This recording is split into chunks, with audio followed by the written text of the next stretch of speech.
Hey, I'm Stephanie. And I'm Chris. And welcome to our journey. Today we're going to talk about planning and all the details that go into our miniature adventures. So we are a very positive channel, and we like to make sure that the end product you see kind of illustrates that. But oftentimes, the end product doesn't really tell the full picture. Sometimes there can be some rocky roads making it to that pleasant video that you all see on the back end.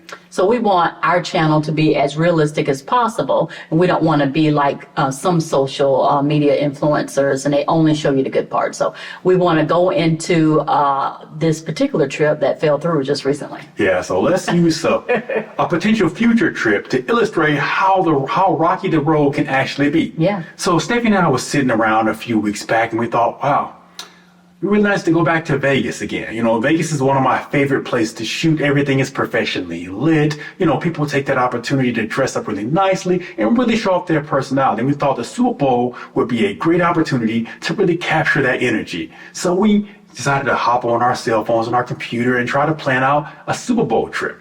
And we, of course, went into really optimistic. And then we saw the prices of the hotel, which is the first hurdle. So we thought, okay, we'll set aside a nice sizable budget, you know, because, you know, you can typically get a room at a Vegas hotel for about anywhere from $80 to $200 a night. You know, that runs the spectrum from an entry-level hotel, from a mid-grade hotel, all the way up to an upscale hotel, usually about 50 to 200, maybe to 400 to the really higher end of hotels. When we looked at these prices, just for those dates, though, the 9th through the 14th? Yeah, it was 9th through the 14th because, of course, the Super Bowl was on the 11th of February this year. Right. But when we looked at that weekend, Super Bowl weekend in Vegas, just for Friday and Saturday, it was $2,600 for Saturday night alone. Now, we did anticipate that the prices would be more. We did anticipate that.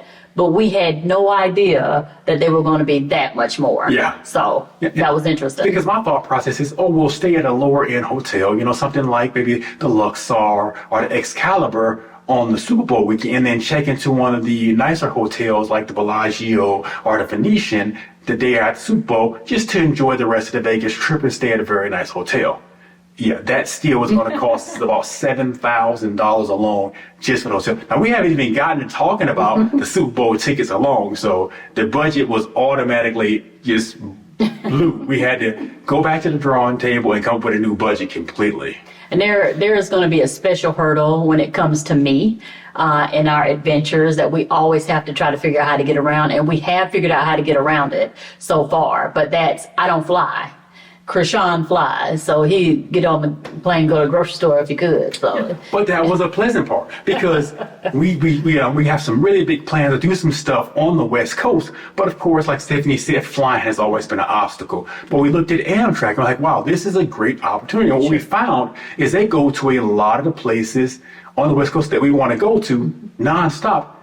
The price was a bit more than I anticipated it would be. I'm like, it's a train. It won't cost more than an airplane. Well, I was wrong, and it's cheaper to fly than it is way to train. Cheaper to fly. Who would have figured? Is it cheaper to fly than it is to drive?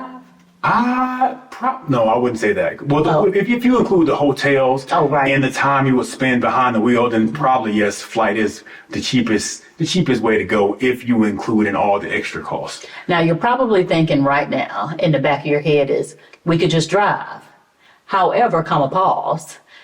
We live in Spokane, Washington, and it snows, it ices. I mean, the weather is bad. Plus, there are sections of the interstate from here to Vegas where you have to have chains. So it's illegal to ride on the interstate without chains. Yeah. So we'd have to buy chains, and then I don't feel comfortable driving, so he'd have to do all the driving because that would be really interesting. And we thought, we're going to nix that. Stephanie's from South Carolina, and I grew up a large part of my life in Memphis, Tennessee. So I know some of you all can be experts at chain driving, and we may be blowing it completely out of proportion, but we're just not comfortable hopping on the road for a 3-day trip and have to require chains, because I took a trip out to Seattle one winter, and all I saw flashing was chains required. So I just turned right around and hopped a flight to Seattle from Spokane. So we're just not comfortable hopping on the road, throwing chains in the car, and definitely traveling on roads that we're not familiar with traveling.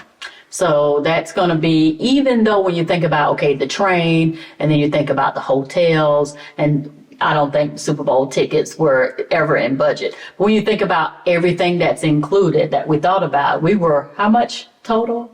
I think even before Was we it even looked at the 10,000? Super Bowl party, excursions, Oh, yeah. anything like that, we were already above $10,000 just getting there and having a place to lay our head. Now, we were like 2 minutes or 2 seconds from clicking the button, right? To we're just going to go ahead on, spend the money. We'll have cool videos. It's going to be awesome experience, right? And then what happened? The cyber attack happened. The bottom fell out. The moment that we went in to press the button to reserve the hotel rooms, the site was down. I was like, what's going on? Why is this site down? This never happens. Right. And the thing about it, in the beginning, no one was reporting on the cyber attack, so we had no clue what was going on. Mm-hmm. So we were punching buttons, and now that I think back on it, some of the buttons I clicked probably wasn't smart because who knows what was going on in the back end of their websites. Right. It's like, download this, download that. And I'm like, okay, yeah, that's something Vegas is doing now. You know, in hindsight, I'm like, moron, why would you click that button? But as soon as we went to click the button to pay for the hotel, we couldn't get on the site. The site was down. Crazy. And to this day, the site is still down. You can go on to some third party and reserve rooms, but the actual Vegas site to book the hotels for MGM Grand and the Luxor and All of the Excalibur, hotels. you still cannot get to their site. And the thing about it is we have some perks through some of our organizations we're a part of that gives us discounts that we can't get to without going onto their direct site and saying, hey, we remember these groups, so please give us that additional discount. So I think it's kind of funny because you know how we like to do story time, right? And I think about, you know, sometimes it works out, right? And then sometimes we can't do the adventure, right? And I think about it's not the Grand Canyon, but where were Crater we? Lake. Crater? yeah. Crater Lake. Yeah.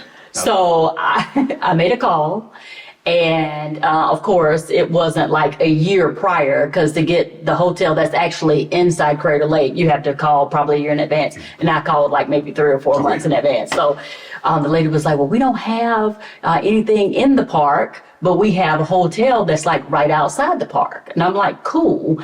And she's like, how many people in your party? And I gave her that information, and she got me booked. So I was like, yes. And actually it was the last room available. Did I tell you it was the last Oh, no, room you didn't available? tell me that.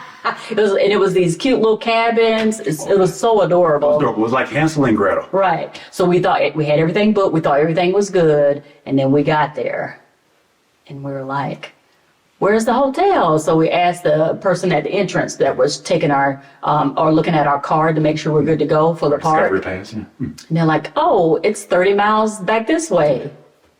So she's leaving on a very crucial detail. So we went to Crater Lake. We enjoyed all the scenery, the beautiful, got some amazing photos. Hop back in the car to head to that hotel. And this is what she's talking about. Opened up our cell phones to put the directions to the hotel in. No No cell service. service. No way to find our way to hotels. Now Right. we are panicking. Because we're like, oh my goodness, we're lost in the middle of a place we've never been before. We have no way to know how to get to the hotel. We don't have a map. We had like national maps, like Right. big maps stuffed in the glove box. but Sure. Just a local map that would actually tell us how to get to this very small mom and Tragedy. pop hotel. Tragedy. Wasn't happening. So we start walking around to the attendees, like she said, like, hey, how do we get here? Yeah. And they're like, I'm not from here. Or 30 Most people miles in this aren't. direction. And most people aren't. 15 from miles there. in that direction. Yeah, they're Right? not from it. Most people aren't, because they're traveling too. Yeah, the people who worked there were students working there for the weekend. Everybody else who was with us, or not with us, but who were visiting as well. Right. They're visitors from somewhere else. But luckily, we had just bought a Mazda. Right. Just bought How long another. had we had it? We hadn't had that thing for A month? A month. Yeah, We got lucky. And the Mazda came with the built-in GPS, so we were able to type the address in there, and it had stored maps in the back of the system that we were able to use to get to our hotel. Because tell the story, because the other Mazda you had didn't have It didn't it. have that. I bought it brand new right off the lot, right off the assembly line, and it didn't have None of that. I was intentional when I bought that. Like, we do a lot of traveling. Penny pincher. Penny McPincher. I don't care what it looks like. It's got to be good on gas. Tell me I'm not telling. Am I telling the truth? That was the first Mazda we had, but like, it has to be Yeah. mad. But this Mazda, one, I was like, he want learned his all lesson. the bells and whistles. He learned his I lesson. want the GPS. I want the modern cruise control, Yeah. the lane assist. Yeah. And it's still good on gas. Oh, yeah, it's great on gas. Not as It good was as the last. back in the, when did you buy it? 2010? The old one. The old one, 2011. Yeah. So I don't think they had all that back then. Not for a reasonable price. They had it, and I was looking for it, but they didn't have it on that car for the price I wanted. But the new car we got has all of that, so no worries. Yeah, no We will worries. not be stranded on the side of the road trying to look for a place on a Right. paper map. So. So I think the moral of the story is sometimes things work out, right? And sometimes they don't. In essence, what would you say would be your learning lesson from just this experience and then experience? From this experience, I think it's important to go through that and have those tough times because we would have never known that Amtrak went to all those locations if we hadn't have planned to go to That's Super true. Bowl. Now, I'm still rooting to go to Super Bowl. That's a bucket list item for me. Of you know? course. So if you see us at Super Bowl this year, don't be surprised. But that's one of the things I learned is to go ahead and enjoy the journey and understand that every hurdle you hit may not be a hurdle, maybe a stepping stone. Okay, well, I love it. Did you want to add anything else before we get out of here? So just stay tuned for future videos. We do have some amazing things planned, although this one fell through. We got some great things coming for you in the future.